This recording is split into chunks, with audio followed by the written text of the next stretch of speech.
Hi friends, welcome to our YouTube channel simple short smart. இன்னைக்கு நம்ம என்ன பார்க்க போகிறோம் அப்படின்னு பார்த்தீங்கன்னா, ஒரு கிரேவியாகவும் நீங்கள் வச்சுக்கலாம், அது நீங்கள் தனியாக விட்டிங்கன்னா குழம்பாகவும் யூஸ் பண்ணிக்கலாம். ஸோ 2 in 1 நம்ம இப்போ பார்க்க போகிறோம். மோஸ்ட்டாக நீங்கள் சிக்கன் சமைக்க போகிறீங்க அப்படின்னா அது நல்லெண்ணெயில் சமைங்க, அது ரொம்ப நல்லது. நல்லெண்ணெய் ஊற்றிக்கோங்க, கடுகு உளுத்த பருப்பு போட்டுக்கோங்க, சின்ன வெங்காயம் போட்டுக்கோங்க. ஏன்னா சின்ன வெங்காயம் நம்ம நல்லெண்ணெய் ஊற்றுறோம், அது குளிர்ச்சி. அதே மாதிரி சின்ன வெங்காயத்தில் சமைச்சாலும் குளிர்ச்சி ஆகிடும்.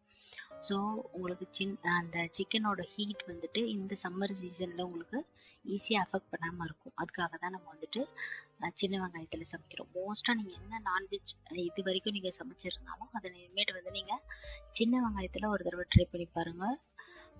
நீங்கள் நார்மலாக சமைக்கிறத விட ரொம்ப நல்லாயிருக்கும். ஏன்னா அந்த சின்ன வெங்காயத்துக்கு அந்த ஒரு தன்மை இருக்குது. அதுக்கப்புறமா வந்துட்டு கண்டிப்பாக கருவேப்பிலை போட மறந்துடாதீங்க, கடைசியாக கொத்தமல்லி போட மறந்துடாதீங்க. அதுக்கப்புறம் தக்காளி கட் பண்ணி போட்டுக்கோங்க. இப்போ ஒரு வெங்காயமும் தக்காளியும் ஈக்குவல் ப்ரொபோர்ஷனில் தான் நான் எடுத்திருக்கேன். ஈக்குவலாக போட்டுட்டு அதுக்கப்புறம் கருவேப்பிலை கண்டிப்பாக போடுவேன் நான். ஏன்னா அது எண்ணெயில் வதங்கும் போது அந்த ஃப்ளேவர் அதுக்குள்ளே இறங்கும். ஸோ எனக்கு அது ரொம்ப பிடிக்கும்.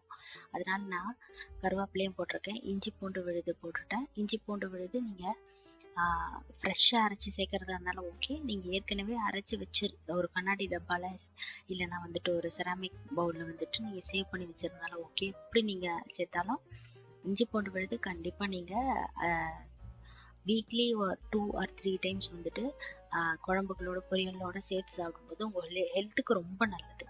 இந்த மாதிரி இஞ்சி பூண்டு விழுது சேர்த்ததுக்கு அப்புறமா நம்ம வந்து ஃப்ளேமாக கொஞ்சம் லோவாக தான் வச்சுக்கணும். ஏன்னா அது அந்த இஞ்சி பூண்டு விழுது கடைசியாக வந்து சேர ஆரம்பிச்சிடும். ஸோ கொஞ்சம் அப்படியே சட்டி வந்து அடி பிடிக்கிற மாதிரி ஆகிடும். ஸோ லோ ஃப்ளேமில் வைங்க. லோ ஃப்ளேமில் வச்சுட்டு உப்பு தேவையான அளவுக்கு ஆட் பண்ணிட்டு ஒரு 5 இல்லை 10 நிமிஷம் வந்துட்டு அப்படியே லைட்டாக மூடி விட்டிங்கன்னா அது அப்படியே அந்த தக்காளியெலாம் வந்துட்டு ரொம்ப சாஃப்டாக வெந்துடும். அப்படியே லைட்டாக அந்த கரண்டிலேயே மசிச்சு விட்டுட்டு தேவையான அளவுக்கு நீங்கள் வந்து அடுத்தடுத்த பொருட்களை ஈஸியாக சேர்க்கறதுக்கு ரொம்ப ஈஸியாக இருக்கும். அந்த குழம்புல வந்து அப்படியே தக்காளி வெங்காயம் திப்பியாக நிற்காத மாதிரி இருக்கும். இங்கே வந்துட்டு வீட்லேயே அரைச்ச குழம்பு மிளகாய்த்தூள் தான் நான் சேர்ப்பேன். ஸோ வீட்லேயே அரைச்ச குழம்பு மிளகாய்த்தூள், அதோட ரெசிபி வேணும்னா நீங்கள் சொல்லுங்கள், நான் கண்டிப்பாக நெக்ஸ்ட் வீடியோவில் ஆட் பண்ணுறேன். வீட்லேயே அரைச்ச குழம்பு மிளகாய்த்தூள் சேர்த்துட்டேன். அதுக்கு முன்னாடி மஞ்சள் சேர்த்துருந்தேன். மஞ்சள் நீங்கள் எந்த நான்வெஜ் செய்யறதா இருந்தாலும் தயவுசெய்து மஞ்சள் ஆட் பண்ணுங்கள். அது ரொம்ப ரொம்ப ஹெல்த்துக்கும் சரி, நம்ம சேர்க்குற அந்த நான்வெஜ்ல ஏதாவது இருந்தாலும் சரி, அது நம்ம பாடியை அஃபெக்ட் பண்ணாமல் இருக்கும். உங்களுக்கு தேவையான அளவுக்கு தண்ணி ஊற்றி ஹை ஃப்ளேமில் வச்சு பக்கத்துலேயே இருங்க. நல்லா கிளறி விடுங்க. கிளறி விட்டுட்டே இருங்க. ஏன் அப்படின்னா வந்து அந்த மிளகாத்தூளோட அந்த பச்சை வாசனை போயிடும்.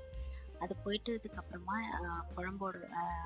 குழம்பு கொதிக்கும் போது அந்த மனம் வந்து இன்னும் ரொம்ப சூப்பராக இருக்கும். ஸோ அதுக்காக நீங்கள் எந்த குழம்பு செய்யறதா இருந்தாலும் கொஞ்சம் அந்த குழம்புல பச்சை வாசனை போகிற அளவுக்கு கொஞ்ச நேரம் நல்லா கொதிக்க விடுங்க. கொதிக்க விட்டதுக்கப்புறம் அப்படியே அந்த எண்ணெய்லாம் பிரிஞ்சு வரும். அதுக்கப்புறமா நீங்கள் வந்துட்டு உங்களுக்கு தேவையான நான்வெஜ் என்ன வச்சுருக்கீங்களோ அதை ஆட் பண்ணிங்கன்னா ரொம்ப சீக்கிரமாகவும் குக்கிங் ப்ராசஸ் முடிஞ்சிடும். ரொம்ப டேஸ்டியாகவும் இருக்கும். இப்போ வந்து நம்ம சிக்கன் ஆட் பண்ணுறோம். சிக்கன் ஆட் பண்ணதுக்கப்புறமா நல்லா கொதிக்க விட போகிறோம். நல்லா கொதிக்க விட்டதுக்கப்புறமா வந்துட்டு என்ன ஆக போகுதுன்னா, நல்லா கொதிச்சதுக்கப்புறம் கொஞ்சம் தண்ணி பதத்தில் வேணும் அப்படின்னா நீங்கள் கொஞ்சம் இறக்கிட்டிங்கன்னா அது சிக்கன் குழம்பு மாதிரி இருக்கும். இல்லை எனக்கு கொஞ்சம் கிரேவி மாதிரி வேணும், நான் வந்துட்டு தோசை, சப்பாத்தி, இட்லி அது கூட நான் சாப்பிட போகிறேன் அப்படின்னா கொஞ்சம் கிரேவி பதத்தில் இறக்கிக்கோங்க. கிரேவி பதத்தில் நீங்கள் இறக்க போகிறீங்கன்னா கொஞ்சம் மிளகாத்தூளை கொஞ்சம் கம்மி பண்ணிட்டு மிளகுத்தூளை கொஞ்சம் அதிகமாக சேர்த்துட்டிங்கன்னா இன்னும் ரொம்ப சூப்பராக இருக்கும். நீங்கள் குழம்பு செய்யும்போதும் சரி, கிரேவி செய்யும்போதும் கொஞ்சம் மிளகுத்தூள் ஆட் பண்ணுறது ரொம்ப சூப்பராக இருக்கும். ஏன் அப்படின்னா நம்ம இதில் நல்லெண்ணெய் சேர்த்துருக்கோம், சின்ன வெங்காயம் சேர்த்துருக்கோம். ஸோ இதில் வந்து ஹீட்டே வர்றதுக்கு சான்ஸ் ரொம்ப கம்மி. அதே மாதிரி நம்ம மிளகுத்தூள் சேர்க்கறதுனால நம்ம ஹெல்த்துக்கும் நல்ல பெனிஃபிட். அது ஹீட் ஆகும் அப்படிலாம் கிடையாது.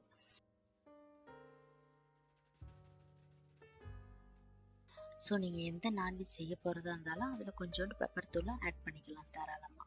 அது ஹீட்லாம் ஒன்றும் கலப்பாது, ரொம்ப சூப்பராக இருக்கும் டேஸ்ட்டும். இந்த மாதிரி நீங்கள் தண்ணி பதத்தில் இறக்கிட்டிங்கன்னா உங்களுக்கு வந்துட்டு குழம்பு ரெடி. பாருங்கள், சிக்கன் ரொம்ப சீக்கிரமாக வந்துடும். மிஞ்சி போனால் ஒரு 10 நிமிஷத்துலேயே வெந்துடும். அப்படின்றதுனால நீங்கள் கிரேவியாக இருக்க போகிறீங்கன்னா ஃபஸ்ட்டு ஹை ஃப்ளேமில் வச்சுட்டு கூடவே இருந்து நல்லா கிண்டி விடுங்க. கிண்டி விடுறேன்னு அந்த கறியெல்லாம் வந்து உடச்சி விட்டுறாதீங்க. லைட்டாக ஓரமாக கிண்டி விட்டீங்கன்னா இந்த மாதிரி கிரேவி ஆகிடும். இது நீங்கள் டிஃபன் ஐட்டத்துக்கு ஃபுல்லாக நீங்கள் யூஸ் பண்ணிக்கலாம். எங்களோட வீடியோஸ் உங்களுக்கு பிடிச்சிருந்தா, எங்களோட இந்த நான்வெஜ் குழம்பு வகைகள் உங்களுக்கு பிடிச்சிருந்தா நீங்கள் ட்ரை பண்ணி பாருங்கள். கண்டிப்பாக ட்ரை பண்ணிவிட்டு எப்படி இருந்ததுன்னு எனக்கு கமெண்டில் சொல்லுங்கள். எங்கள் சேனல் உங்களுக்கு பிடிச்சிருந்தா லைக் பண்ணுங்கள், ஷேர் பண்ணுங்கள், கமெண்ட் பண்ணுங்கள். கண்டிப்பாக நாங்கள் பண்ணுற மிஸ்டேக்ஸ் எதுவாவது இருந்தால் எங்களுக்கு கொஞ்சம் கமெண்ட் பண்ணி சொல்லுங்கள். தேங்க்யூ ஃப்ரெண்ட்ஸ், பாய்.